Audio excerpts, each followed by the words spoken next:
आज का आपका टॉपिक है कैलकुलेशन ऑफ एक्सपेंसेस इनकर ड्यूरिंग द ईयर, कि आपने कितने एक्सपेंस जैसे कि सैलरी, रेंट, ठीक है, ये सभी चीज़ें आपने कितनी एक्सपेंस इनकर की हैं ड्यूरिंग द ईयर। मेन आप इसमें सीखोगे कि आपने कितने की एक्सपेंस इनकर किए हैं अपने करंट ईयर में, उसकी अमाउंट को कैसे कैलकुलेट कर सकते हैं, प्लस वो जो अमाउंट है उसे हम कहाँ शो करते हैं। सबसे पहले हम देखते हैं एक न्यूमेरिकल, जहाँ आपको गिवन है salaries paid amounted rupee 2,04,000 during the year 31 March 2018, कि आपने 31 मार्च 2018 के लिए 2,04,000 रुपये की सैलरी को पे किया था, ठीक है। उसके बाद आपको गिवन है नेक्स्ट प्रीपेड एज ऑन 31 मार्च 17, की आपको पिछले साल की प्रीपेड गिवन है 24,000 की, ठीक है, सैलरीज की amount. And prepaid as on 31 March 2018 वो कितने गिवन है आपको 12,000, क्योंकि इस साल आपने एडवांस पे किए हैं 12,000 का, 12,000 का। नेक्स्ट आपको गिवन है outstanding salaries as on 31 March 2017 18,000, कि आपने सैलरी पे करनी थी पिछले साल 18,000 की। नेक्स्ट आपको गिवन है एज ऑन 31 मार्च 2018, कि आपने इस करंट साल में आपने अमाउंट पे करनी थी 15,000 की। फॉर्मूला अगेन वही सेम रहेगा क्या आपका, कि आपने सिर्फ करंट ईयर की चीज़ों को ही ध्यान में रखना है, फ्यूचर ईयर और आपका जो होता है प्रीवियस ईयर, इन दोनों साल को आपने यह करना है माइनस, सिर्फ करंट साल की चीज़ों को ही आपने ऐड करना होता है। ये जो आपकी पहली अमाउंट है ना, जो आपको गिवन है 2,04,000 की, इसी अमाउंट पे हमने प्लस या माइनस करना होता है, ठीक है। तो ये अमाउंट कहाँ आएगी, आपकी सबसे पहले अमाउंट आएगी। ये अमाउंट आपकी हमेशा पॉजिटिव में होती है, कि आपने एक्सपेंस पे किया होता है ना, हमने ये देखना होता है कि इस जो आपने टोटल एक्सपेंस पे किया है उसमें से आपने करंट ईयर का कितना पे किया है, क्योंकि आपने कुछ एडवांस भी पे किए होते हैं, कुछ आपके आउटस्टैंडिंग भी होते हैं, ठीक है। ये अमाउंट आएगी आपके सबसे स्टार्टिंग में, ठीक है। उसके बाद देखिए प्रीपेड एज ऑन 31 मार्च 2017, अगर आपने 2017 में, ठीक है, एडवांस पे किया था तो वो किसके लिए होगा, 2018 के लिए होगा ना। तो हमने कौन सा ईयर को ध्यान में रखना है, करंट ईयर, जो कि हमारा 2018, दैट इज वाई ये 24,000 ये क्या होगा आपका ऐड होगा, ठीक है। उसके बाद आपने पे किया था एडवांस 31 मार्च 2018 को। नेक्स्ट अब देखिए आपने 2018 को एडवांस पे किया था, तो वो किसके लिए होगा, आपके फ्यूचर ईयर के लिए, जो कि है 2019 का। तो फ्यूचर ईयर की अमाउंट क्या होगी आपकी माइनस, दैट इज वाई ये 12,000 आपके होंगे माइनस, ठीक है।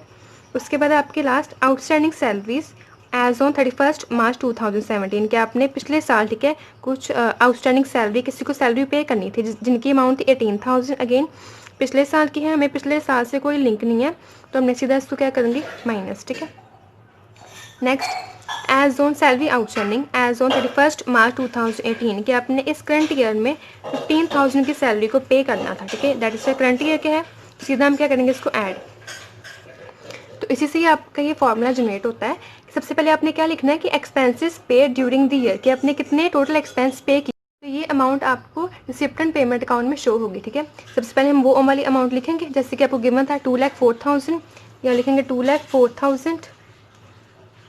उसके बाद कहते हैं कि आपने माइनस क्या करना है, देखो outstanding expense at the beginning, again at the beginning का मतलब क्या होता है आपका प्रीवियस ईयर, ठीक है, कि आपने पिछले साल कुछ खर्चों के पैसे देने थे, ठीक है, इट मीन्स पिछले साल के साथ लिंक थे, सिंपल हम उसे क्या करेंगे माइनस।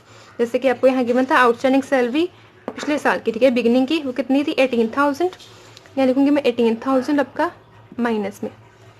उसके बाद नेक्स्ट है prepaid expense at the end. देखिए prepaid expense at the end का मतलब होता है कि आपने करंट ईयर में, ठीक है, अपनी पेमेंट की थी एडवांस में, तो वो करंट ईयर की पेमेंट किसके लिए होगी, आपके फ्यूचर ईयर के लिए, दैट इज वाई ये जो अमाउंट है ये फ्यूचर ईयर के साथ लिंक है, दैट इज वाई इसे भी मैं क्या करूँगी माइनस।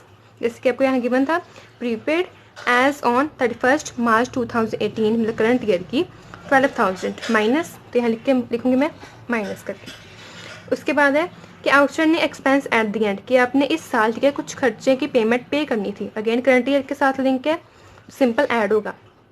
जैसे कि आपको यहाँ गिवन था outstanding salary as on 31 March 2018 amount 15,000 की, ठीक है, तो ये आपका 15,000 यहाँ ऐड होगा। उसके बाद नेक्स्ट है आपका prepaid expense at the beginning. अब देखिए prepaid expense at the beginning का मतलब क्या होता है कि आपने स्टार्टिंग में, ठीक है, अपने पिछले साल आपने एडवांस पे किया था, अगर आपने पिछले साल एडवांस पे किया है तो वो किस साल के लिए होगा एडवांस, आपके अगेन करंट ईयर के लिए, करंट ईयर के लिए है तो सिंपल ऐड होगा, ठीक है। जैसे कि आपको गिवन था prepaid expense as on 31 March 2017 24,000, ठीक है, तो ये 24,000 आपके क्या होंगे ऐड, सिंपल। सारी कैलकुलेशन करने के बाद आपका नेट आंसर आ रहा है 2,13,000, ठीक है, कि आपने कितने एक्सपेंस इनकर किए हैं इस करंट ईयर में, 2,13,000 के। तो ये आपके किस साइड शो होगा, इनकम एंड एक्सपेंडिचर की डेबिट साइड में। सिंपल कुछ नहीं है, आपको सिर्फ यही चीज़ याद रखनी है कि करंट ईयर की चीज़ों को ही आपने ऐड करना है। जो भी चीज़ आपके करंट ईयर के साथ लिंक होगी उन्हीं को ही ऐड करना है, बाकी फ्यूचर ईयर और प्रीवियस ईयर दोनों को माइनस करना है।